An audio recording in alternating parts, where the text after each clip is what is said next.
Be ready. 5 seconds.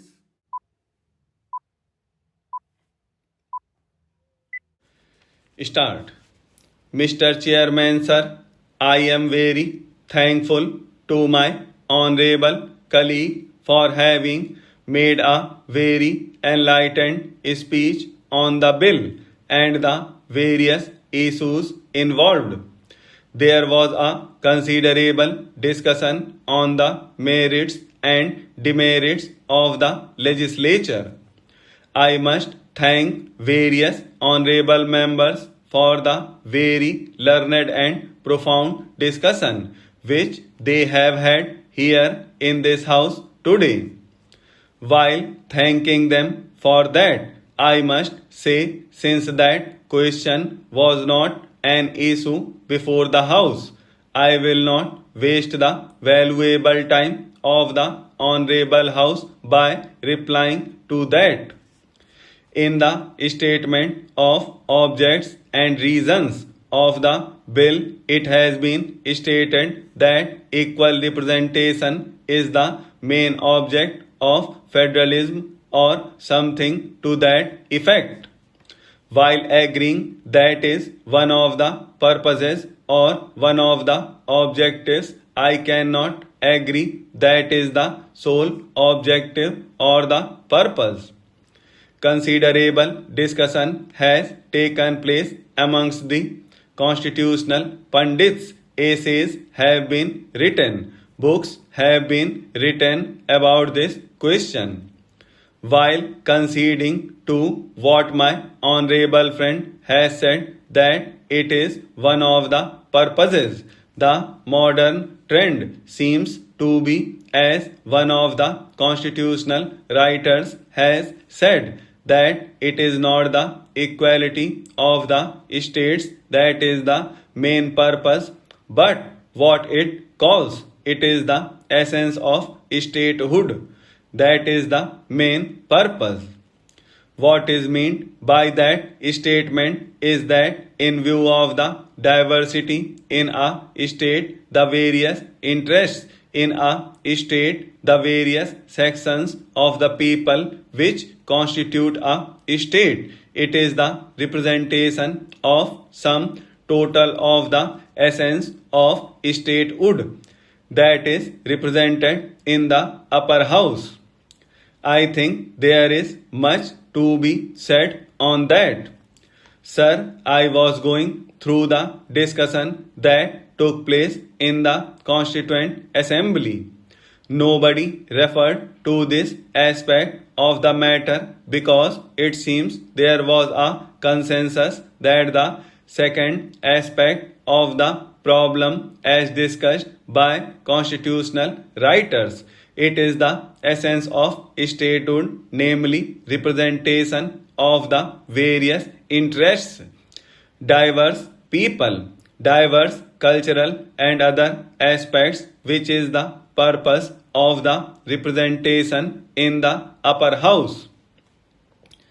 As a result, except one honorable member, nobody mentioned even the question of equal representation of states.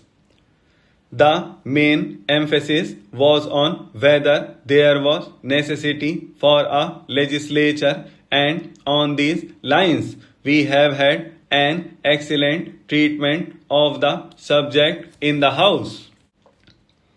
Mr. Chairman, sir, at the outset, I wish to express my sincerest thanks to all the members and the ministers of state for law for their participation in this debate, and I take this opportunity of congratulating the honorable member for what I consider his maiden appearance in a debate in this house after taking over the charge of the ministry. When I started this debate, you must have noticed that I spoke in a very low key.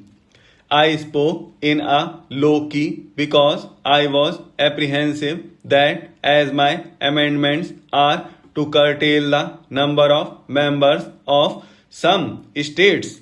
Passions may be roused, and if passion is roused, the purpose of the discussion would be lost. I am happy that members approached the debate dispassionately and calmly, and in fact, we had a very good discussion as I see it on all points. My honorable friend criticized the whip system, and I understand why he has criticized, because it appears that the whip of his party did not permit him to speak in the presidential address debate. Therefore, what he could not speak in the presidential address debate, he tried to speak here, and though most of what he said had no relevance to the subject matter except referring to my bill, once his whole speech was on other subjects. Therefore, I think I need not reply to them, as this morning the Prime Minister has replied to all the points, and during the debate on the presidential address, there was enough discussion on these points. My honorable friend has supported me, but as an extremely intelligent member of the House, he has tried to give in a clever way very different political overtone to it.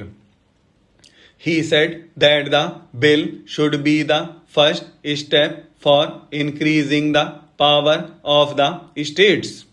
I beg to differ from him so far as this is concerned, because I feel that in a country like ours with so many diversities and separatist forces, there must be a strong center, and one of the essences or basic features of the reason for which two chambers theory is encouraged as to keep a check on the separatist forces. My own view was, on which the honorable member differed, that if only some of the states are given too much representation, they may upset the balance at some time.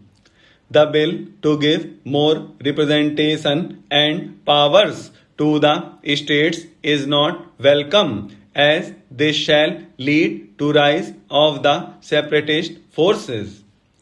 Therefore, our constitution has laid the basis of a strong center in the interest of the unity as such. Therefore, our constitution has laid the basis of a strong center in the interest of unity as such. At the same time, this is also opposed by some people who say that it will not reduce the election expenditure and will be an additional burden on the government exchequer.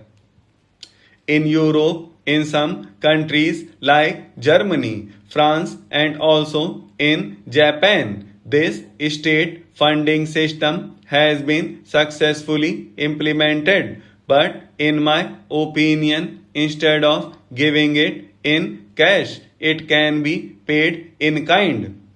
For example, in the form of voters' slips, election propaganda material, posters, or public address system for election meetings. This again should be made available only to the recognized political parties. Sir, in our country there are many social, cultural, economic, and geographical differences. The present system is not representing the people's wishes directly either in Parliament or in the State Assembly. Sometimes the party securing 40% votes is getting 70% seats, and sometimes the party securing 40% votes is not getting even 20% seats. We are witnessing this in many parliamentary elections and assembly elections. So the present system is defective. Therefore, in my opinion, the system of proportional representation would be a better alternative.